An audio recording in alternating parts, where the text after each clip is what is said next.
Everything on the line for these players. Whoever loses will be removed from the tournament, and the winner will be moving on to the next stage, staying in contention to take the Players Cup 3 title. As you can see, we have the players' information up on the screen. We'll start with Gabriel Agati. He has got from 2017, starting off with a semi-finalist in the Latin America International Championship that year. Then moving into 2019, again at the same tournament, Latin America International Championship, getting a top 16 finish there. Then Oceania International Championship, moving up a little bit with a top 8 finish, and then rounding things off with a phenomenal 2019 top 16 finish at the World Championships that year.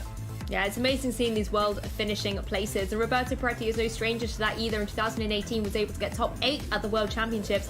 In the same year as well, top 64 at the European International Championships. At the same event the previous year, in 2017, was able to get top 64 as well. And then back in 2015 at the Roma Regionals was top 16. So lots of amazing finishes for both of these players.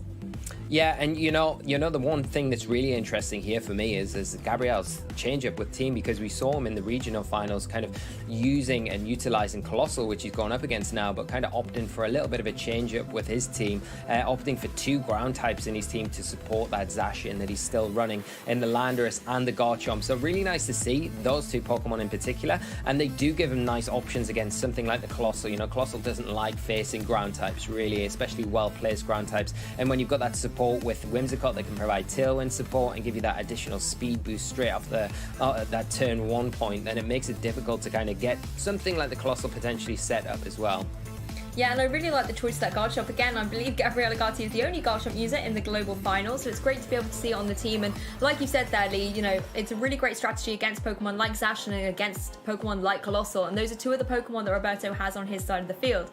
Again, Roberto has that really classic kind of Fire, Water, Grass core. You know, you've got the Urshifu and the Rillaboom and the Colossal, so it does allow you that kind of offensive utility to be able to switch around and apply pressure to the opposing Pokemon.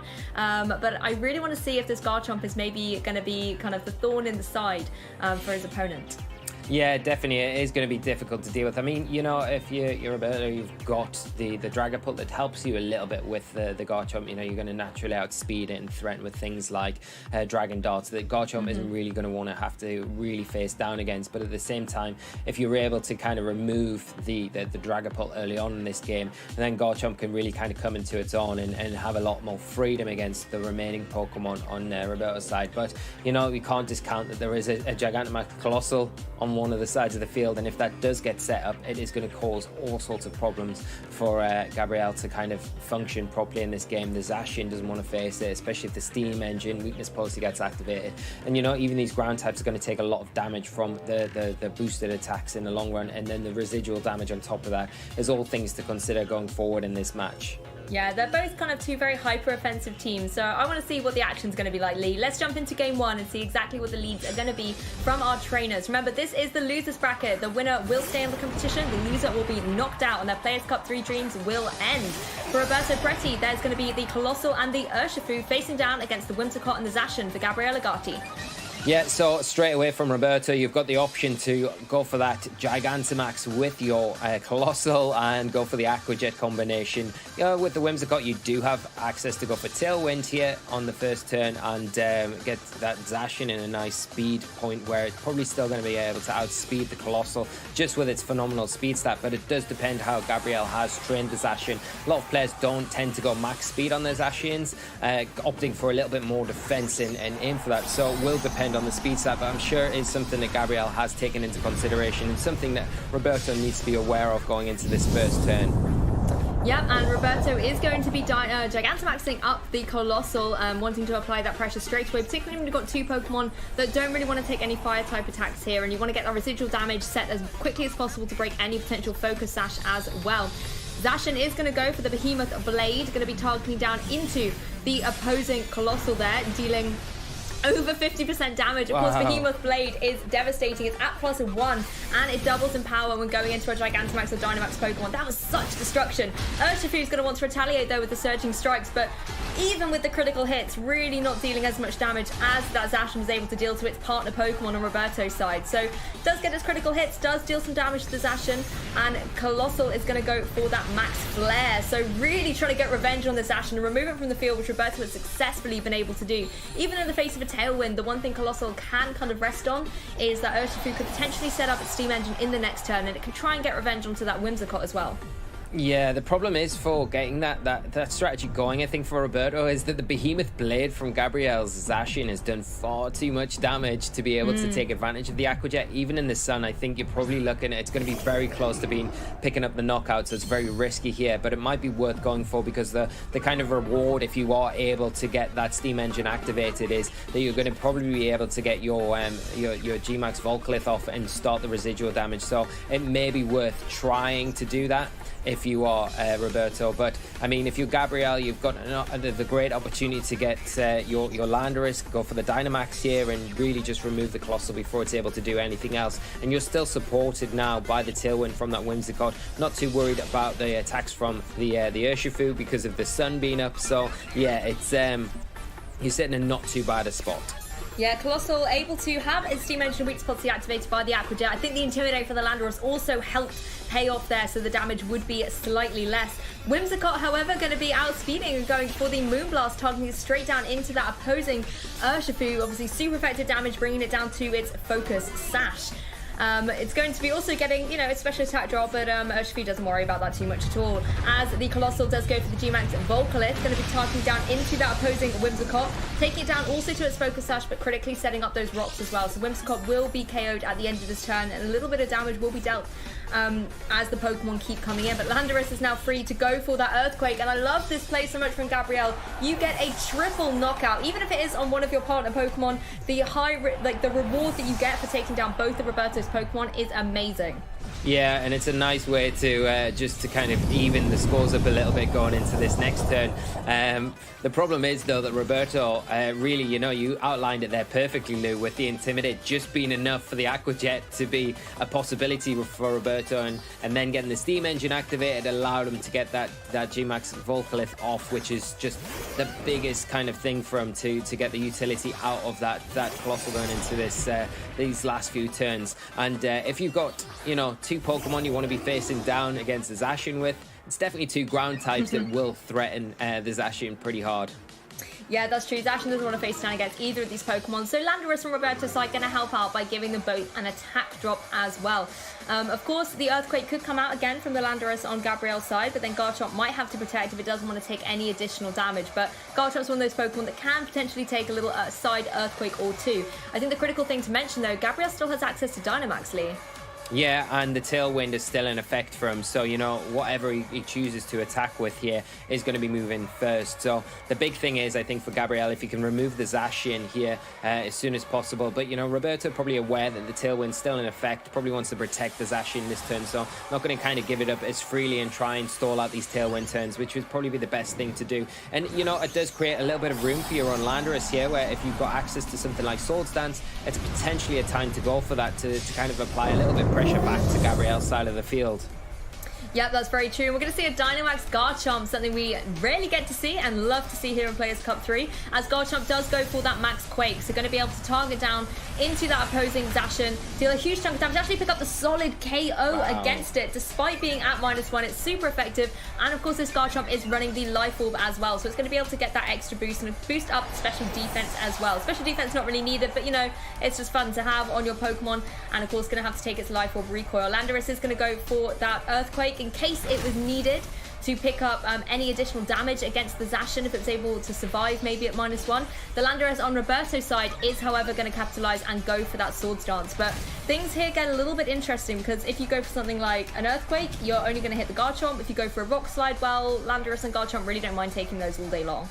Yeah, that's the problem here. I think you're kind of and going for a Fly, it does kind of burn a turn, but then it kind of puts you in that precarious position where you're probably not going to be able to pick up the knockout onto Garchomp. Maybe you are onto Landorus, but then you put yourself in harm's way that next turn to take a big attack from the Garchomp. And with access to something like Max Wormwind that can reduce that attack power, it's very difficult to kind of utilize the Landorus in a way which Roberto needs to, especially with this Tailwind still in effect. Yeah, just removing one of those attack boosts on that opposing Landorus. Is the Landorus on Gabriel's side going to follow up with the Rock Slide and pick up the KO? But I mean, that Garchomp, the amount of damage it was able to deal, even at -1, was outstanding. Such strong damage going down to that opposing Landorus. And of course, the benefit of that Max Whirlwind is reducing that attack stat. So that's just something to bear in mind going forward, that Garchomp has the ability to do that to those kind of physical attackers on Roberto's side. Yeah, and I mean, I was as surprised as anyone, I think, to see the knockout onto the Zacian there. You know, with the Intimidate, you thought it's probably safe this turn to at least get one attack off and probably do some really big damage to the Garchomp or the Landorus in return. And then the opposing Landorus, like Roberto, playing it great there, getting the Sword Stance off, but unfortunately losing the Zacian because Gabriel kind of doubling down to make sure if the Earthquake from, or the Max Quake from the Garchomp missed it, then you're covering that with the Landorus Earthquake as well, and just really utilizing those tailwind turns that he had remaining really effectively. And so great to see something like Garchomp, something that we don't really see that often in this format, you know, really coming to the center stage and being so effective against a really threatening kind of team as well, and one that's done so well to get so deep into this tournament. Yeah, it's nice to see this kind of more niche pick Pokemon actually coming into the fray and showing exactly why they are very good and very valid choices on your Pokemon teams. I think it's time to jump into Game 2 though, Lee, and see exactly how things are going to adapt on the battlefield and whether Garchomp's going to make another appearance and deal out some more big damage. An adjustment from Roberto, however. Landorus is here to throw an Intimidate across the field, but paired up this time with the Rillaboom. For Gabriel, it's going to be the Whimsicott and Zacian once again, and I like the way that the Intimidate's just going to be able to counteract this Intrepid Sword straight out the bat. Yeah, it makes it a little bit more difficult to get the full maximum ability out of the Zacian. Just that Intimidate kind of getting rid of the attack boost there, which is always nice.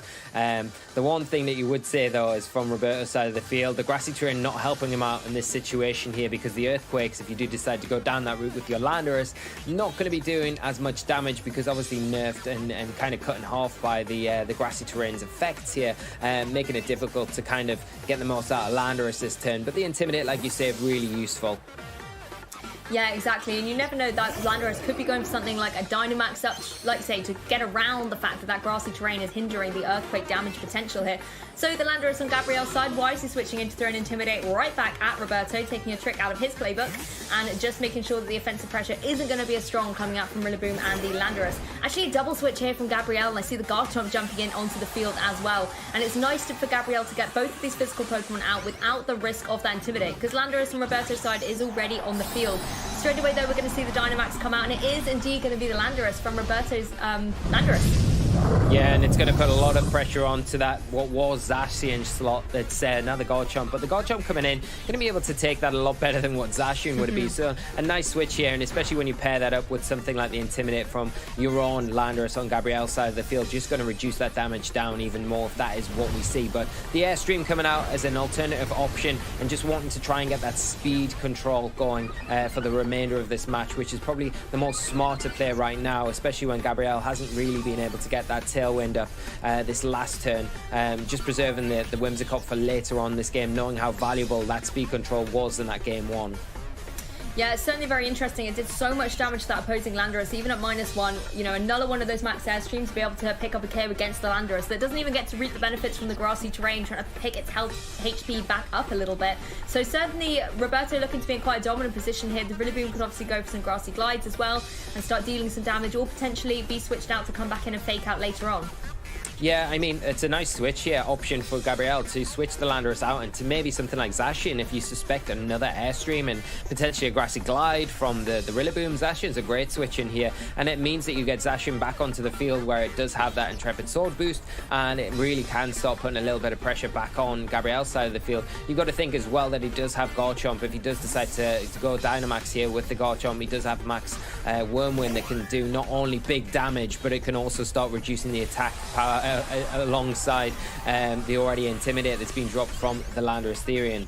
That's very true, and we already saw in game one that, you know, -1 Garchomp doesn't mind too much. It can still deal a huge amount of damage, so no surprise to see Gabriel going for the Dynamax once again in that Garchomp. And I think you're right, Lee. Being able to use that Max Wormwind and start just reducing the offensive pressure from Roberto's Pokemon will be excellent here for Gabriel. He can use the partner Pokemon to help set up and deal out some more damage.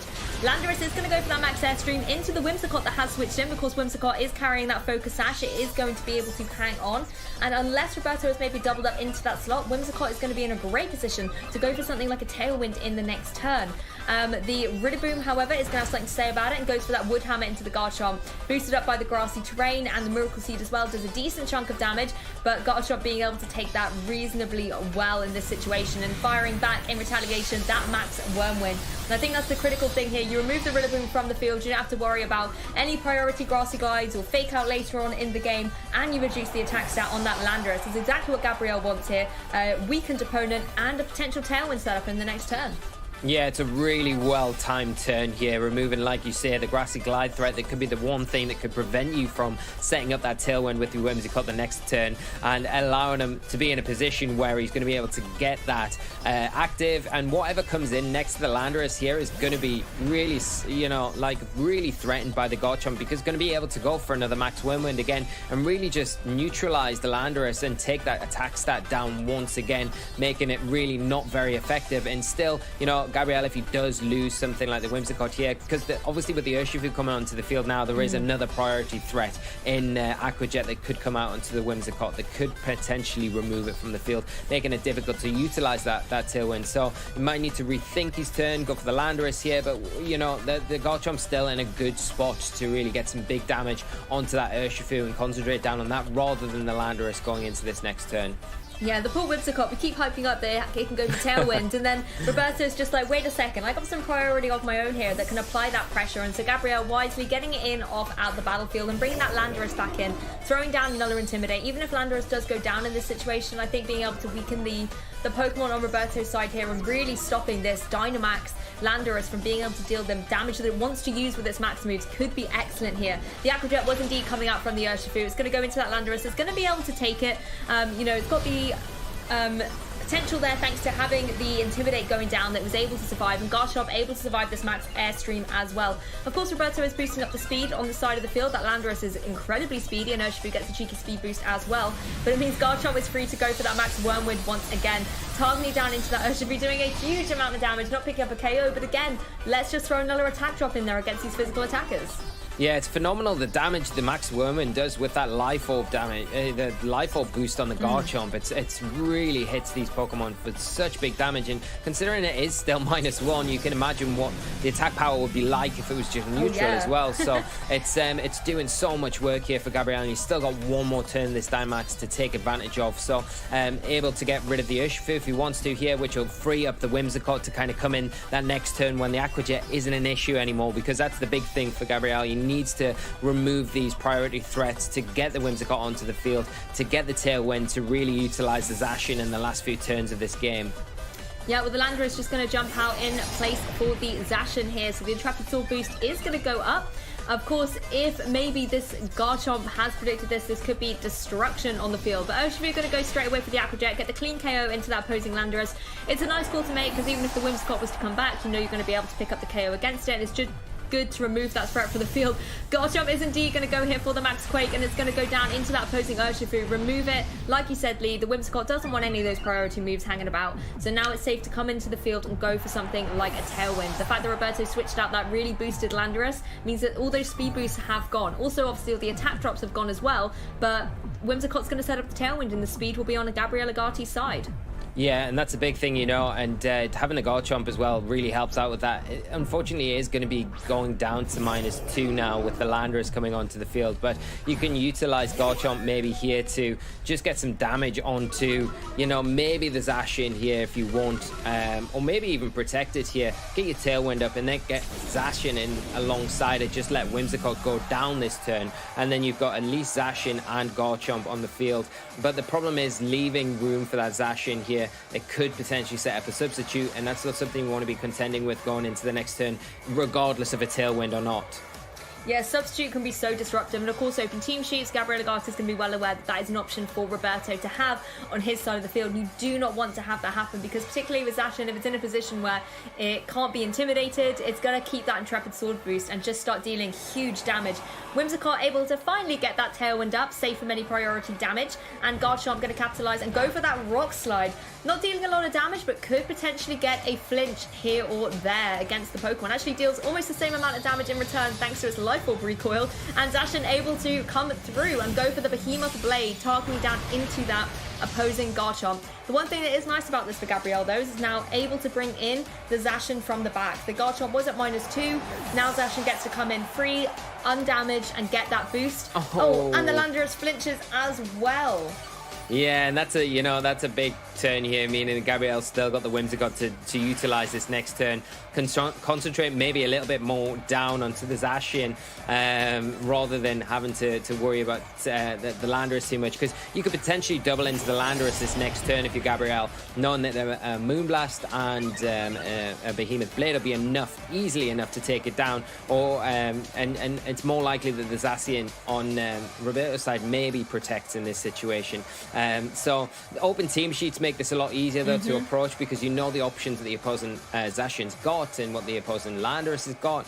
Maybe here you don't want to give the Landorus room, because we've already seen the Sword Stance, and if the Landorus does get the Sword Stance up, if it's got enough health to kind of survive a Behemoth Blade, it can really punish the Zacian on Gabriel's side with the +2 Earthquake. It's not something he wants to really contend with, so it's still a tricky end position, but I think with the Tailwind it definitely puts him in a little bit of a lead.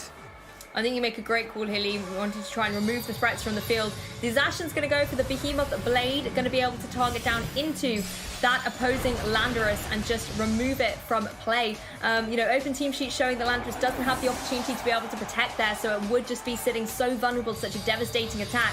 Zacian going to retaliate though with the Behemoth Blade of its very own, but even if this comes down into the Zacian, as it does, it just doesn't have the power, even at +1, to pick up a KO. And now with the speed advantage on Gabriel Agati's side of the field, the fact that, like you said, that you could go for that Behemoth Blade and Moonblast combination, it looks like Gabriel Agati's going to be able to take this.